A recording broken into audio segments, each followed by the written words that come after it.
I want to talk to this young man from Carroll High School because all of a sudden he's been thrust into the limelight a little bit as their running back. And I know that he's up against some time constraints, so we don't want to keep him too long. But Will Jeffries from Carroll High School. Will, thanks for joining us here this evening, and we'll get you in and out so you can get back to work and the boss won't be too mad at us. That's perfect. Yeah, no, I got plenty of time. Yeah. Well, first of all, congrats on the sectional championship, Will. You guys beating Snyder on Friday night to win a sectional championship. An exciting atmosphere out there at Carroll. We were all there. An intense game as expected, and this rivalry continues to heat up. You guys come away with the sectional championship, a big game for you and the rest of the Chargers. Just what that was like Friday night, doing it out at Gorsuch Athletic Complex in front of the home fans and getting the big victory over Snyder.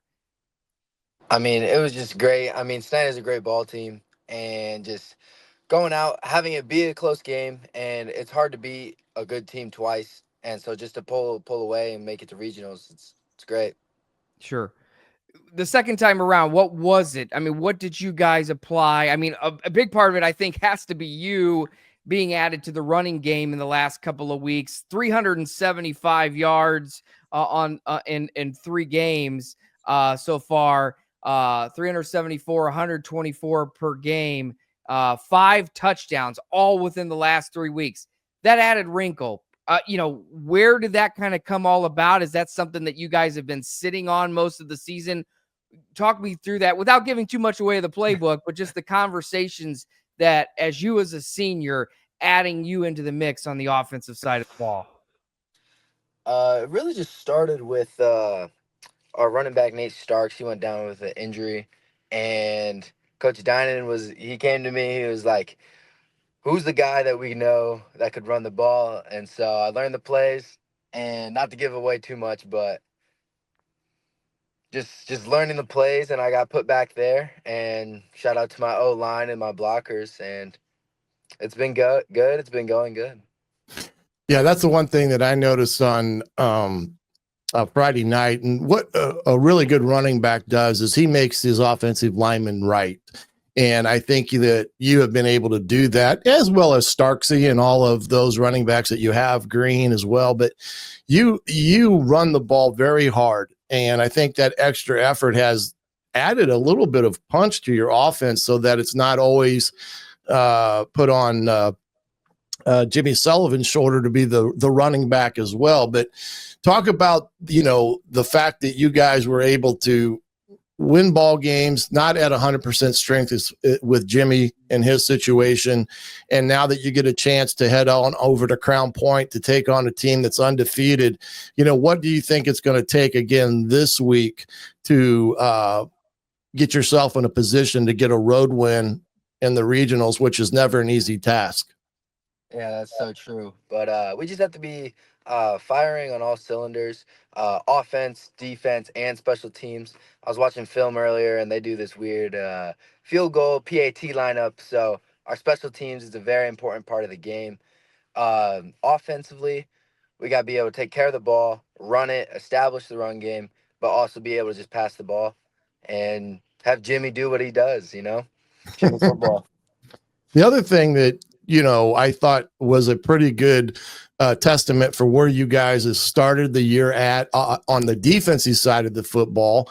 You took on a pretty powerful Fishers team early in the season. That's a dominant team. And we had that ball game. And that game, you could see the physicality difference. But that from that point forward, your defense has really stuck out in the terms of what you guys have been able to, become as a cohesive unit. Talk about that, because that's the side of the ball where you guys lost a lot of players that you defensively, you came into this year a little bit short on terms of that senior leadership. But talk a little bit about kind of the defensive unit and how that has ultimately become a defense now that's pretty stingy. I'm so proud of our defense and just be able to lead with the guys. Those first 2 games, I mean, we gave up a lot of points, but ever since then, starting with Southside, but the really establishing point was the second half of Center Grove. And We actually didn't get to play the second half of Center Road because it got rained out. But that's where in the locker room we all got to come together, and then it really kicked in during Dwanger, and the defense has just been playing so well, and just so proud of my guys.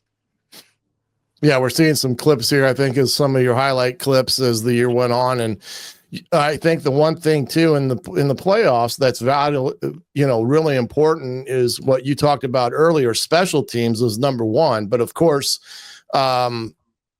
getting takeaways just like that one there, I mean, is a very important facet of the championship games that everyone has now from here until to the state. So talk about the ability you guys to get some takeaways this year. I mean, that's a crucial part of our game. I mean, coaches always talk about it. We need two takeaways. I mean, I don't know the percentage he uses, but if you get 2 takeaways in a game, it's so much better, and we can set up our offense for a great drive. And so just kind of like punching the ball out. That's been a really big goal of mine. I learned that from Jorge Valdez a couple of years ago. He's been a big role model for me, but just coming in on the tackle and just making sure your fist lands on the ball. Well, what do you got planned moving forward after the season's done? And are you looking to go to school, play football? What is your, kind of the objective that you're looking to accomplish once the season's over? Once the season's over, I've been kind of just trying to figure out if I do want to play college ball or not.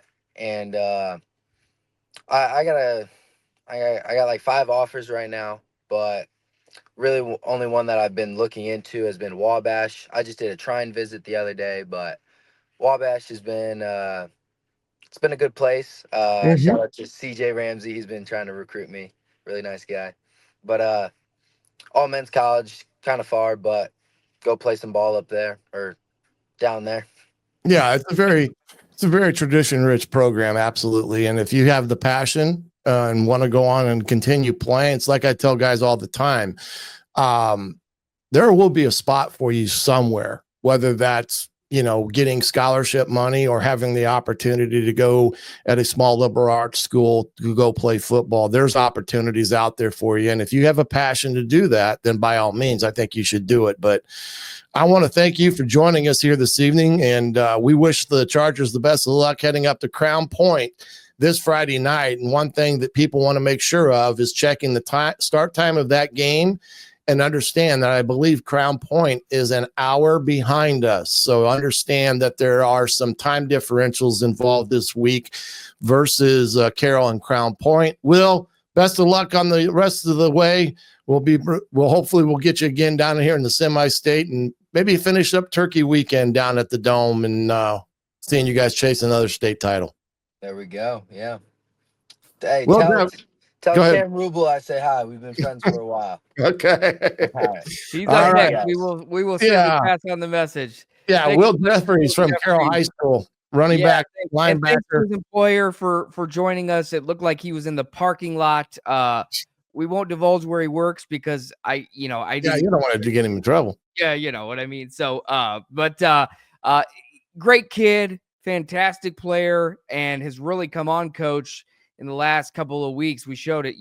He's added to the offensive side of the ball for Carroll, and wow, the difference he's made. 19 attempts, 114 yards, and a touchdown against Snyder on Friday. Kind of slammed the door shut there late in the fourth quarter, and on the defensive side of the ball, 13 tackles, 2 pass deflections. We saw some of the clips. He had several interceptions, an interception, I think, earlier in the year against Snyder. So, yeah, it's been a big year for him, big year for Carroll again, SAC champs, moving on now to sectional championship. And